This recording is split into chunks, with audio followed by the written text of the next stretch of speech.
Good morning and welcome to Rotterdam. This is the 11th day on our 12th day trip, and this is a different city. This is a little bit further south than Amsterdam, but still in the Netherlands. So first time for us to ever come to this city, and it looks like a pretty big city from first look. Today's weather, it's a little warmer than I was expecting. They said on the TV it was going to be 62. It feels like it's in the mid to upper 60s, so a little bit warmer than I was expecting. I don't know if you can see it over on the side over here. Whole lot of swans down there. We have been seeing a whole lot of swans in the Netherlands. So this side of the area, not a whole lot to look at, it doesn't look like. Let's go look at the other side of the ship and see what's over there. Well, it looks like I appeared to look at the wrong side of the ship with all the exciting stuff, because this side has the city. And what I thought was a good sized city turns out is a big city. So we can see all the downtown area coming up. Not sure where we're going to stop at, but this side of the city, the ship, has all the excitement.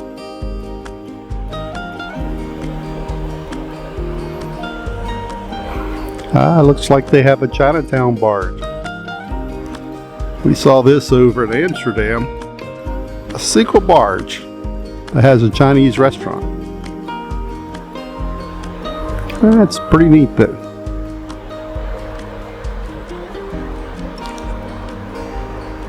Yeah.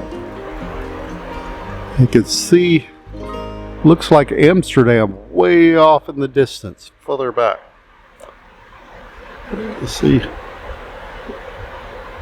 way back this city, way off on the horizon, is another big city. That must be Amsterdam. And it very well could be Amsterdam that I'm seeing off in the distance, as we're only about 60 to 70 miles from Amsterdam. And of course, all I could make out was the tall, high-rise buildings. But here you can see we're docking downtown in Rotterdam, right at the cruise terminal Rotterdam. For those of you looking for the ship activities today, well, there's plenty going on as usual, but it's a little less while that we're in port. While we're in port, people are usually off the ship seeing the city, and they have a little less activities. And today, we're doing that exact thing. We're getting off the ship, believe it or not, on a cruise tour. Here we're going to go today to the Kinderdijk Windmills that are further over. So yeah, we're spending a little extra money and going on a cruise excursion. So Kinderdijk Windmills is where that we're going to today.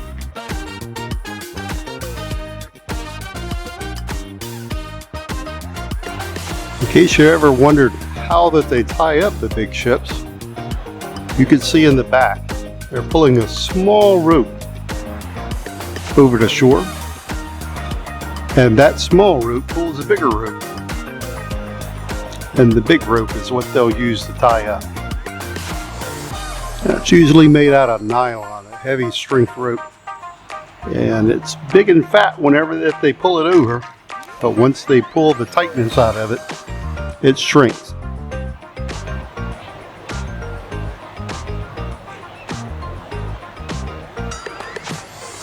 They got them a little machine on their truck to help them out.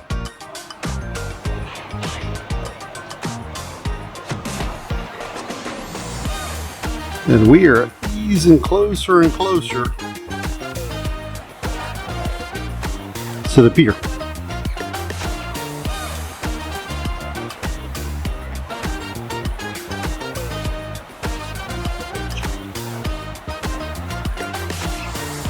And they have the big rubber balls down there to catch us whenever that we get real close. Kind of dampen the impact of the ship touching it. And it looks like we're touching the rubber balls now.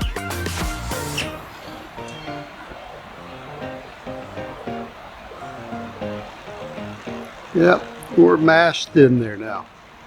Carnival typically does an excellent job arranging the tours. They'll give you a number in the showroom in our case, and they're matched up with a bus. At the bus, we had a little box with headphones so that our narrator of the trip could talk to us. We had a little drive through the city, maybe 15-20 minutes through the city before we arrived at the windmills. The area where the windmills are located is a UNESCO World Heritage Site.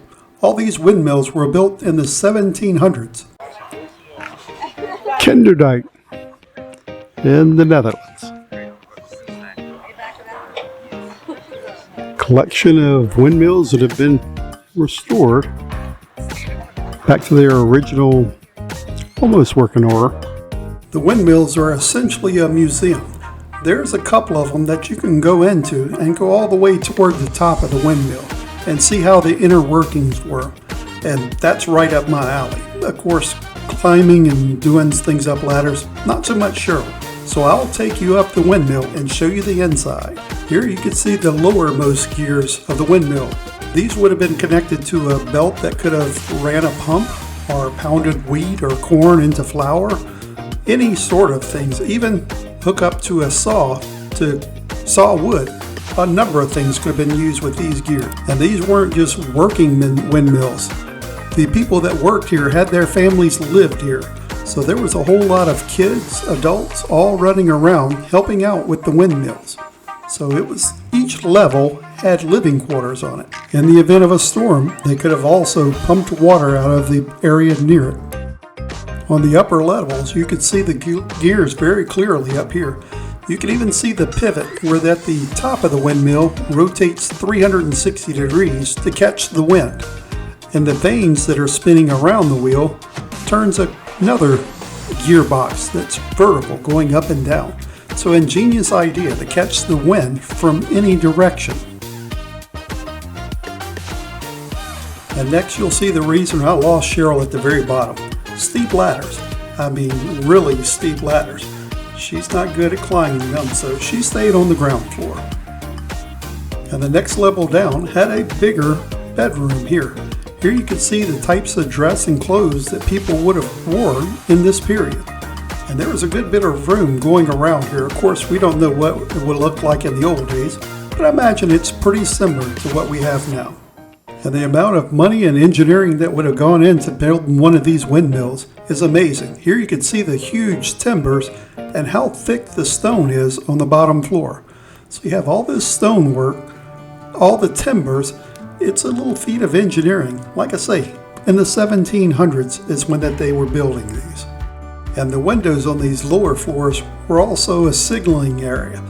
They could go to the window and signal from one windmill to another to start pumping, or if something was wrong, they could contact their neighbors. I reckon this was the text message of the day, just a light. And here you can see just how fast the windmill is turning today. It's not an extremely windy day today, but it's still turning fast enough that you could do a lot of work with the energy that's generated by this turning wheel. And lastly, on the bottom floor is what would have been the main room of the windmill. Here you had a hearth with a fireplace, and that would have been where they would have done all their cooking. In this example, they have an iron stove there. They may have had an iron stove in the day, or it may have just been an open fireplace. You never know. But this would have probably been the main gathering area. And I always have to stop and smell the flowers whenever looking somewhere. Sometimes you just can't get too busy to see the little things in life. Of course, we don't know if all these flowers would have been here back in the day because this is a busy area. They were probably having all their farming and everything else. No time for flowers on the bank. And at the water intake for this windmill, you could see the engraving of the date that apparently this one was built, 1736. And you have to think, in just another 40 years or so, there were some people running through the streets of America saying the British are coming, the British are coming. Yeah, these are some old windmills. And now how this area got its name, and amazingly, a cat is involved. As luck would have it, the area flooded in the 1400s, and a basket was placed in the river with a kid in it. As the kid floated down the river in the basket, the cat kept the basket level so it wouldn't tip over. And whenever that some locals found it in the 1400s, the name was born, Kinderdijk, Kids Dyke.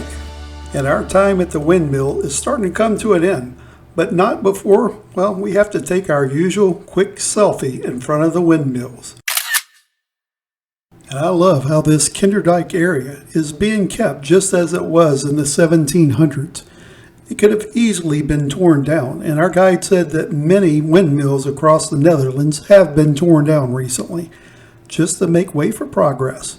But here, they're kept and restored just as they were in the 1700s, as mainly a big tourist attraction, and it was pretty crowded whenever we went there. And would I go back? Yes, in a heartbeat. I like this kind of thing. Engineering, nature, right up my alley. And as we're getting ready to leave, our guide told us about two buildings we see. Here, the steam engine that replaced the windmills, putting them out of business, and also an electric engine that pulled a gear that's called Archimedes' wheel. You could see the screws lifting the water.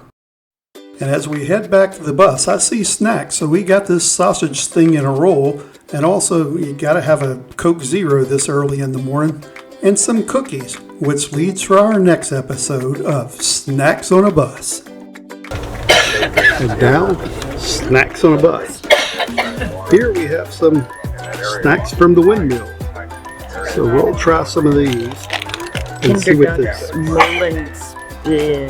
see what they taste like. Thank you. Yeah, I'm That's gonna exactly what they are. that. It's a little cookie. Looks like a It's a windmill on it. How cute is that? A windmill on the cookie. All right. Half for me, half for you.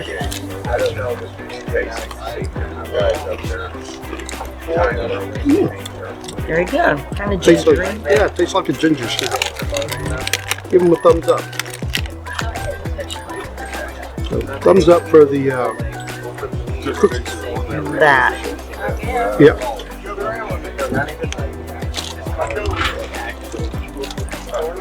And we'll wash it down with our Coke Zero. And as we leave the area, you can see just how low that this area is and why the windmills and the pumps are required. All these houses we're passing by, we're on the second or third floor, equal to it on the little road that we're at, which is right next to the river. The river is maybe 2 to 3 feet below us, so it's a good 5 to 6 foot elevation change from these houses. And whenever we get back on the ship, I gotta have something to eat. Those cookies weren't enough, and this is the best place. And whenever you come back from a tour, nothing better than a guy's burger. And they're lining them up. They have the grill full of burgers. So look at it real fast. And I think the workers here were anticipating whenever all the cruise tours came back to the ship. There were a bunch of buses that were coming back about the same time. So to get everything prepared, they went ahead and lined up a bunch of them, having them ready for whenever everybody came in. Like I say, there's nothing better than a guy's burger after being on shore most of the day. And this is hands down the best burgers at sea. After eating a quick burger, I was noticing some of the buildings in the area. This is a market inside here along with a food court.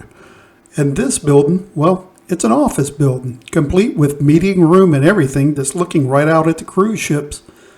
So, odd building. And here, off on the side, is a pirate ship. And one last look at downtown Rotterdam, and then off to a nap, because, well, I need one. And what a difference a little hour nap makes. I think I got up at like 6 o'clock this morning, waiting for the ship to pull into Rotterdam. Couldn't go to sleep, so I may as well get my steps in and walk around and see what it looks like outside. But a nap hit the spot.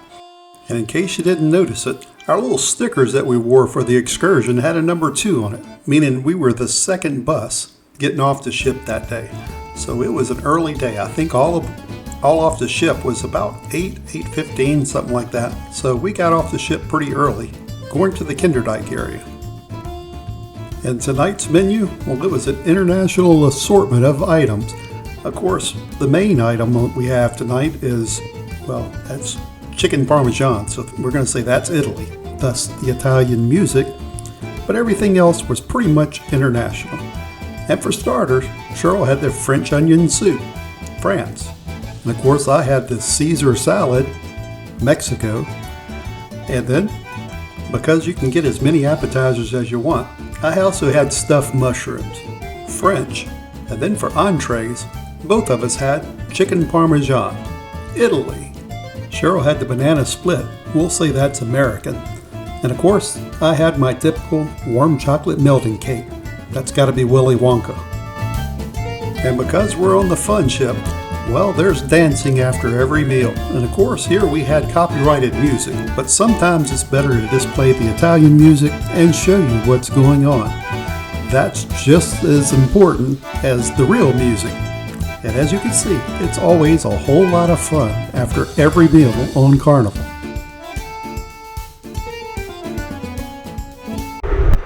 And this is back to the North Sea. So we're going back out, and the next stop is Belgium, so a little bit further south. So I reckon it's called the North Sea. We have to figure it out later on. But this is the last bit of land before we get out in the ocean.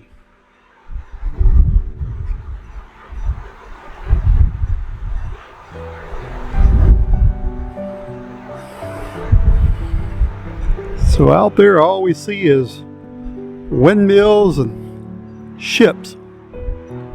And looking back behind us, we have one ship that's about to pass us up. And if you look over the lights way off in the distance, that is Rotterdam. The city of Rotterdam off in the distance. So, up here along the coast is The Hague. You may have heard about The Hague as a financial district and where a lot of prisoners and political stuff goes on at The Hague. That is the city that you see right behind that spike that sticks up in the air now. So that is The Hague over here. And apparently a lot of people that live in The Hague work in Rotterdam and Amsterdam because the property is cheaper. And even though this is the middle of summer, this is August that we're in right now, they have some little vacation rentals right along the beach in case if you wanted to rent a little vacation house. But I don't see how people would go swimming in this because it's pretty cold. I don't think I could go out there swimming in this weather. It's cold. I'm standing on the deck of the ship with shorts and a short sleeve shirt, and I am ready to go inside. So here we have a small pilot boat leaving the larger pilot boat. The small pilot boat's going to come pick up our pilot and bring him back to the larger pilot boat.